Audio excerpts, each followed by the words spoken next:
Hi friends. Starting సీన్‌లో మాలిని అనే మహిళను చూపిస్తారు. ఆమె చిన్న కర్రీ పాయింట్ నడిపిస్తూ ఉంటుంది. అయితే ఆమె ఎప్పుడూ దుఃఖంలోనే ఉండేది. ఎందుకంటే ఆమెకి ఎక్కువ మంది కస్టమర్లు వచ్చేవాళ్ళు కాదు. ఈమెకి తోడుగా షాప్‌లో ఆమె కూతురు గీత సహాయం చేస్తూ ఉంటుంది. గీత చిన్నప్పటి నుండి కాలు కుంటుతూ ఉండేది. అయినా అలానే పనిచేస్తుంది. ఇలా ఇద్దరూ పగలంతా షాప్‌లో పనిచేసి రాత్రి ఇంటికి వెళ్ళేవాళ్ళు. మాలిని షాప్ నుంచి ఇప్పుడే ఇంటికి బయలుదేరింది. మరోవైపు మాలిని భర్త శేషు ఇంటికి వచ్చి పిల్లల దగ్గరికి వెళ్తాడు. వాణి దగ్గర కూర్చొని వీణాని రూమ్ నుండి బయటకు పంపిస్తాడు. నిజానికి మాలిని తన మొదటి భర్త చనిపోయాక మళ్ళీ శేషుని పెళ్లి చేసుకుంది. ఫస్ట్ భర్తకి ముగ్గురు పిల్లలు పుట్టారు. గీత మాలినితో పాటు షాప్‌కు వెళ్తుంది. వాణి, వీణ ఇంటి పని చేసుకుంటూ ఉంటారు. శేషు కన్ను ఎప్పుడూ ఈ పిల్లల మీదే ఉండేది. అయితే ఈరోజు శేషు వాణితో అసభ్యంగా ప్రవర్తిస్తున్నాడు. ఇంతలోనే మాలిని, గీత కూడా ఇంటికి వస్తారు. వీణ ఏడవడం చూసి ఏమైంది అని అడుగుతారు. కానీ భయపడిపోయిన వీణ ఏమీ చెప్పలేకపోతుంది. కానీ రూమ్ డోర్ వైపు చూస్తూ ఉంటుంది. మాలిని అర్థం చేసుకుంటుంది. వెంటనే వెళ్ళి రూమ్ డోర్ ఓపెన్ చేస్తుంది. అప్పుడు ఆమె శేషు వాణిని బలవంతం చేయడం చూస్తుంది. మాలిని వెళ్ళి ఆపాలని చూస్తుంది. కానీ శేషు మాలినిని కింద పడేసి కొడుతూ ఉంటాడు. ఇంతలో వీణ ఒక కత్తి తీసుకొచ్చి శేషుని పొడుస్తుంది. శేషు వీణాని పట్టుకునేలోపు మాలిని వచ్చి శేషు గొంతు నొక్కుతుంది. ఇక తల్లి పిల్లలు కలిసి శేషు జీవితాన్ని ముగించేస్తారు. ఇంతలో శేషు ఫ్రెండ్ మైకేల్ వచ్చి శేషు గురించి అడుగుతాడు. అయితే మాలిని శేషు ఇంట్లో లేడు, సాయంత్రం బయటికి వెళ్ళాడు అని చెప్తుంది. మైకేల్ కన్ను కూడా ఈ పిల్లల మీద ఉండేది. ఎప్పుడూ అదోలా చూస్తూ ఉంటాడు. మైకేల్ మాలినితో శేషుతో నాకు అర్జెంట్ పని ఉంది, శేషు వచ్చాక కలిసి వెళ్తాను అని చెప్పి వీణ దగ్గర కూర్చుంటాడు. మాట్లాడుతూ అక్కడే ఉన్న శేషు శవాన్ని చూస్తాడు. అయితే గీత ఈ శవాన్ని ఒక దుప్పటితో చుట్టిపెట్టింది. శేషు శవాన్ని చూసి మైకేల్ పిచ్చకాయలు పిట్టల్లాగా ఎగిరిపోతాయి. ఇంతలో అక్కడికి మాలిని వస్తుంది. మైకేల్ ఏమైంది అని అడిగేలోపు మైకేల్ని కూడా శేషు దగ్గరికి పంపించేస్తుంది. చూస్తూ మాలిని ఇంట్లో 2 శవాలు తయారయ్యాయి. ఇక మాలినికి ఏం చెయ్యాలో అర్థం కాలేదు. అందుకని ఆ 2 శవాలని ముక్కలు ముక్కలుగా చేస్తుంది. మరుసటి రోజు మాలిని షాప్లో ఉంటుంది. శేషు, మైకేల్ లాంటి వాళ్ళని చూసి భయపడి ముగ్గురు పిల్లల్ని షాప్కి తీసుకొస్తుంది. అయితే అక్కడ తినడానికి వచ్చిన లావుగా ఉన్న మహిళ కర్రీ టేస్ట్ సూపర్గా ఉంది అంటుంది. ఆమె నోటి నుంచి ఇది విన్న మాలిని, ఆమె పిల్లలు షాక్ తింటారు. ఎందుకంటే ఈ కర్రీ శేషు, మైకేల్ ఇద్దరి మాంసంతో వండింది. చాలా మంది వచ్చి ఈ కర్రీని ఇష్టంగా తింటారు. ఇది చూసి మాలిని చాలా హ్యాపీగా ఫీల్ అవుతుంది. అయితే ఎవ్వరూ కనుక్కోలేదు కాబట్టి ఇద్దరిని వండేసి కర్రీ మొత్తం కుమ్మేశారు.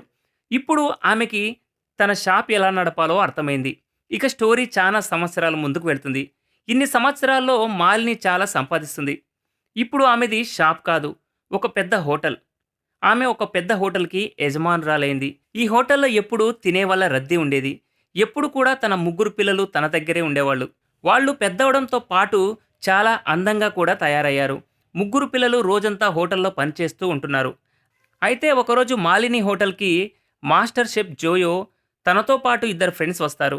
వీళ్ళని మాలిని చాలా బాగా రిసీవ్ చేసుకుంటుంది. జోయో డౌట్‌తో మాలినిని తన మీట్ రెసిపీ ఇవ్వమంటాడు. కానీ మాలిని ఇవ్వనని తెగేసి చెప్తుంది. రాత్రి వాణి, గీత ఒక హోటల్ బయట కారులో కూర్చొని ఉంటారు. వాణి కారు దిగి ఆ హోటల్లోకి వెళ్తుంది. ఈమె ఒక వ్యక్తిని కలవడానికి వచ్చింది. ఇద్దరూ కలిసి భోజనం కూడా చేస్తారు. మాటలు కూడా మాట్లాడుకుంటూ ఉంటారు. అయితే వాణి తన ఫ్రెండ్‌ని మా ఇంటికి రా అని అడుగుతుంది. ఇద్దరూ కలిసి కొంత సమయం గడపొచ్చు అంటుంది. కొంతసేపటికి వాణి ఇంటికి వస్తుంది. తన ఫ్రెండ్‌తో మాట్లాడుతూ ఉంటుంది. ఇక మాలిని ఒక రూమ్‌లో కూర్చొని తన కూతురు ఆమె ఫ్రెండ్‌ని సీసీటీవీలో గమనిస్తూ ఉంటుంది. ఇక వాణి పరుపు మీద పడుకొని రొమాంటిక్‌గా మాట్లాడుతూ ఉంటుంది. ఇంతలో గీత వచ్చి అతన్ని వెనక నుంచి పొడిచి చంపేస్తుంది. ఈ విధంగా వాణి అబ్బాయిల్ని తన వలలో వేసుకొని ఇంటికి తీసుకొస్తుంది. గీత సమయం చూసుకొని వాళ్ళని చంపేస్తుంది. ఇలా వాళ్ళు తమ హోటల్‌కి కావాల్సిన మనిషి మాంసాన్ని సమకూర్చుకుంటారు. ఇలా ఇంతవరకు పని వాణి, గీత చూస్తుంటే మిగతా పని మాలిని, వీణ చేసేవారు. ఒకరోజు వీణ కాలేజీలో ఉంటే ఆమె దగ్గరికి రోమియో అనే కుర్రాడు వస్తాడు. ఇద్దరూ ఒకే క్లాస్‌లో వాళ్ళు. ఇద్దరికీ మంచి స్నేహం కూడా ఉంది. అందుకని ఇద్దరూ మాట్లాడుకుంటూ ఉండేవారు. ఒకరోజు రాత్రి వాణి వేటకి ఒక క్లబ్‌కి వస్తుంది. అంతలో ఒక అబ్బాయిని వలలో వేసుకుంటుంది. వాణి అందంగా ఉండడం వల్ల ఈజీగా ఆమె వలలో పడతారు. క్లబ్‌లో అబ్బాయిలతో స్నేహం చేస్తూ ఉంటుంది. ఇక కారులో ఉన్న గీత కన్ను అక్కడ బొమ్మలు అమ్మేవాడి మీద పడుతుంది. కారు దిగి బొమ్మలమ్మేవాడి దగ్గరికి వెళ్లి బొమ్మలు చూస్తూ బిజీగా ఉంటుంది. అక్కడే ఉన్న ఒక వ్యక్తి ఈమెని ఫోటో తీసుకుంటాడు. అంతలో వాణి కూడా తన ఫ్రెండ్‌ని తీసుకొని క్లబ్‌లో నుంచి బయటకొస్తుంది. తన చెల్లి రావడం చూసి గీత తొందరగా కార్ దగ్గరికి వెళ్తుంది. అంతలో ఇద్దరు వ్యక్తులు వచ్చి ఆమెకు అడ్డు తగులుతారు. ఆమెని అల్లరి చేయాలని చూస్తారు. అప్పుడు అంతకుముందు ఫోటో తీసిన వ్యక్తి అక్కడికి వచ్చి వాళ్ళని బెదిరించి అక్కడి నుంచి తరిమేస్తాడు. ఈ వ్యక్తి పేరు రామ్. రామ్ ఈమెను మీ ఇంటి అడ్రస్ చెప్పు, మీ ఇంటి వరకు దిగబెడతాను అంటాడు. కానీ గీత రిప్లై ఏమీ ఇవ్వదు. అందుకని రాము తనకి కార్డ్ ఇస్తాడు. అందువల్ల గీతకి వాణి దగ్గరికి వెళ్ళడానికి లేట్ అవుతుంది. అందువల్ల వాణి ప్రమాదంలో పడేది. అంతలో గీత అక్కడికి చేరుకొని వాళ్ళని ఇంటికి తీసుకొస్తుంది. వాణి తన అక్కకి అమ్మకి ముందే చెప్పింది, ఈ రోజు తీసుకొచ్చే వ్యక్తిని నేనే చంపుతా అని. ఒక సుత్తితో ముందుగా అతని చేతులు చితక్కొడుతుంది. తర్వాత కత్తితో వేళ్లు కోసేస్తుంది. వాడు కలలో కూడా అనుకుని ఉండడు ఇలా గిలా గిలా కొట్టుకొని చస్తాడని. జోయో వ్యాపారం అసలు బాగాలేదు. అందుకని మాలిని రెసిపీ కనుక్కొని రండి అని గూండాలకు డబ్బిచ్చి పంపుతాడు. ఆ ఇద్దరు గూండాలు హోటల్లోకి వచ్చి వాణి గీతాని బెదిరించి రెసిపీ గురించి అడుగుతారు. వాళ్ళు చెప్పకపోయేసరికి దాడి చేస్తారు. వీళ్ళకి అసలు విషయం తెలియదు, చావుని వెతుక్కుంటూ వచ్చారు అని. గీత ఒకడిపై దాడి చేస్తుంది. ఇంకొకడు అలర్ట్ అయ్యేలోపు వాణి మెడపైన దాడి చేస్తుంది. మాలిని కూడా ఇదంతా చూస్తూ ఉంటుంది. ముగ్గురికి అర్థమైంది ఇది ఆ జోయో పని అని. తర్వాత గీత ఫస్ట్ ఎయిడ్ చేయించుకోవడానికి రామ్ దగ్గరికి వెళ్తుంది. అప్పుడు రామ్ గీతని భోజనానికి పిలుస్తాడు. ఇద్దరు కలిసి భోజనం చేస్తూ ఉంటారు. రామ్ గీతకి తన ఫోటో చూయిస్తాడు. ఫొటోస్లో గీత చాలా అందంగా ఉంది. ఇది చూసి గీత చాలా సంతోషపడుతుంది. ఇలా వీళ్ళిద్దరూ దగ్గరవుతున్నారు. మరోవైపు వీణ రోమియోకు దగ్గరవుతుంది. వీళ్ళిద్దరూ బయట తిరుగుతూ గేమ్స్ ఆడుతూ ఎంజాయ్ చేస్తూ ఉంటారు. ఒకరోజు రోమియో ఒక పార్టీ ఏర్పాటు చేస్తాడు. అందులో వీణా కూడా ఉంది. ఈ పార్టీలోనే రోమియో కూల్ డ్రింక్లో మత్తుమందు కలిపి వీణాని స్పృహ కోల్పోయేలాగా చేస్తాడు. బమ్ చిక్ బమ్ వీడియో కూడా రికార్డింగ్ చేస్తాడు. ఆమె మెలకు వచ్చాక రోమియో మీద కోపంతో ఉంటుంది. కానీ ఏం చేయలేని పరిస్థితి. అదే రోజు రాత్రి గీత రూమ్లో కూర్చొని రామ్ ఇచ్చిన తన ఫోటో చూసుకుంటూ ఉంటుంది. అప్పుడే అక్కడికి వాణి వచ్చి ఈ ఫోటోస్ ఏంటని అడుగుతుంది. అప్పుడు గీత ఇది తన ఫ్రెండ్ రామ్ ఇచ్చాడని చెప్తుంది. రామ్ నేను ఒకరికొకరం ఇష్టపడుతున్నాం, నేను అతన్ని పెళ్లి చేసుకోవాలి అనుకుంటున్నా అంటుంది. మరుసటి రోజు వీణ డల్గా ఉండడం చూసి గీత ఏమైంది అని అడుగుతుంది. కానీ ఆమె ఏమీ చెప్పలేకపోతుంది. ఎందుకంటే రోమియో అక్కడికి వచ్చి ఉంటాడు. రోమియో ఆమెని మళ్ళీ బంచిక్ బంకి రమ్మని అడుగుతాడు. కానీ వీణ కుదరదని చెప్తుంది. ఈ మాట విని రోమియో ఆమెని నా మాట వినకపోతే నీ వీడియో వైరల్ చేస్తా అంటాడు. ఇది విని వీణ భయపడుతుంది. అక్కడే ఉన్న గీత మాలిని మొత్తం వినేస్తారు. ఆ తర్వాత కొంతసేపటికి గీతాని కలవడానికి రామ్ వస్తాడు. గీత రామ్తో మాట్లాడుతూ ఉంటుంది. అప్పుడే అక్కడికి మాలిని వస్తుంది.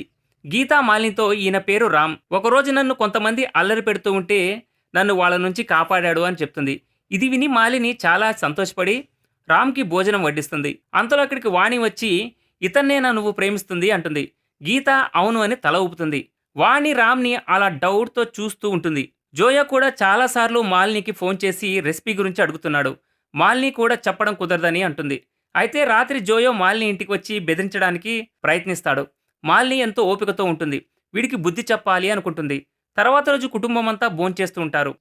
వాణి వీణాని ఎందుకు ఎప్పుడు డల్గా ఉంటావని అడుగుతుంది. అప్పుడు వీణ రోమియో చేసిన పని మోసం అన్నీ తన అమ్మ అక్కలకి చెప్పేస్తుంది. మరుసటి రోజు సాయంత్రం మాలిని జోయోని డిన్నర్కి పిలుస్తుంది. జోయో మాలిని తనకి భయపడి రెసిపీ ఇచ్చేస్తుంది అనుకుంటాడు. జోయోతో పాటు ఒక వ్యక్తిని తెచ్చుకుంటాడు. గీత కూడా రోమియోని డిన్నర్కి పిలిచింది. రోమియో వీణకి చేసిన ద్రోహానికి కూర వండేయాలి అనుకుంటుంది. ఇంకా లాస్ట్లో రామ్ కూడా ఇంటికి వచ్చేస్తాడు. గీత వెంటనే రామ్ దగ్గరికి వెళ్ళి ఇప్పుడు నువ్వు ఇక్కడికి ఎందుకు వచ్చావు, ఇక్కడ నుండి వెళ్ళిపో అంటుంది. అప్పుడు రామ్ గీతతో మీ అమ్మనే నన్ను డిన్నర్కి ఆహ్వానించింది అంటాడు. నేను ఎలా వెళ్ళగలను అని చెప్తాడు. కొంతసేపు తర్వాత అందరూ డిన్నర్కి కూర్చొని తింటూ ఉంటారు. అన్నం తినేటప్పుడు అందరూ వైన్ తాగుతారు. అప్పుడు అందరితో మాలిని నా పిల్లలంటే నాకు చాలా ఇష్టం, వీళ్లే నా ప్రపంచం అంటుంది. నా పిల్లల మీద ఎవరైనా తప్పుగా కన్నేస్తే వాళ్ళని లోకంలో లేకుండా చేస్తాను అంటుంది. మాలిని మాటలు విని వచ్చిన అందరూ అవాక్కవుతారు. మాలిని వీళ్లతో ఇంతకుముందు వీళ్ళ బాబాయ్ పిల్లల్ని కామంతో చూసి పాడు చేయాలని చూసేవాడు, వాణ్ణి పైకి పంపించేశా. ఇప్పుడు మా కుటుంబం గురించి చెప్తాను. అదేంటంటే నేను నా కూతుర్లు నరమాంస భక్షకులం అని అంటుంది. ఇది విని అక్కడున్న వాళ్ళందరూ షాక్ అవుతారు. అంతలో వాళ్ళ టేబుల్ మీద జోయో మూడవ ఫ్రెండ్ తల తెచ్చి పెడతారు. వాణి అంతలో జోయోని పొడుస్తుంది. అది చూసి రోమియో పారిపోవాలి అనుకుంటాడు. కానీ ముందుకు అడుగు వేయగానే అతనికి కళ్ళు తిరుగుతాయి. ఎందుకంటే మాలిని వీళ్ళు తాగిన వైన్లో మత్తుమందు కలిపి ఉంటుంది. వీణకి రోమియో మీద ఉన్న కోపం మొత్తం కత్తితో నరికి తీర్చుకుంటుంది. ఇక మాలిని, గీత, వీణ కలిసి జోయోని చంపాలి. అక్కడే రామ్‌ని ఒక కుర్చీలో కట్టేసి ఉంటారు. అప్పుడు గీత మాలినితో అమ్మా రామ్ మంచివాడు. అతన్ని వదిలేద్దామంటుంది. అయితే వాణి గీతకి ఒక ఫోటో చూపించి రామ్‌కి ముందే పెళ్ళయింది. అతను నిన్ను మోసం చేస్తున్నాడు అంటుంది. ఫోటో చూసి గీత ఆలోచనలో పడిపోయింది. ఇక గీత బయటకొచ్చి కూర్చుంటుంది. ఎందుకంటే ఈమెకి తన చెల్లి చెప్పిన మాటల మీద నమ్మకం లేదు. అప్పుడే రామ్ ఫోన్ రింగ్ అవుతుంది. ఆ ఫోన్ బయటనే ఉంటుంది. అయితే ఆ ఫోన్ రామ్ భార్య చేసుంటుంది. ఇక గీతకి వాణి మాటల మీద పూర్తిగా నమ్మకం కలిగింది. అప్పుడు గీత ఏడుస్తూ మాలిని దగ్గరికి వస్తుంది. నిజంగానే రామ్ నాకు ద్రోహం చేస్తున్నాడు. వీడికి నువ్వు గుణపాఠం చెప్పాలి అని అక్కడి నుంచి వెళ్ళిపోతుంది. ఇక మాలిని మిగిలిన పిల్లలతో వాళ్ళ కథ ముగించడానికి వెళ్తుంది. కొన్ని రోజుల తర్వాత రామ్‌కి మెలుకువ వస్తుంది. గీత రామ్ ముందు నిలబడి ఉంటుంది. రామ్ తన పరిస్థితి చూసుకొని కేకలు వేస్తూ ఉంటాడు. రామ్ తన కూతురిని మోసం చేసినందుకు రామ్‌కి మాలిని ఎవరూ ఊహించలేని శిక్ష వేసింది. ఈ సీన్‌తోనే ఈ మూవీ ఎండ్ అవుతుంది. ఇది ఫ్రెండ్స్ ఇవాల్టి స్టోరీ. ఇలాంటి మరిన్ని ఇంట్రెస్టింగ్ స్టోరీస్ కోసం ఛానల్‌ని సబ్స్క్రైబ్ చేయండి. Thanks for watching.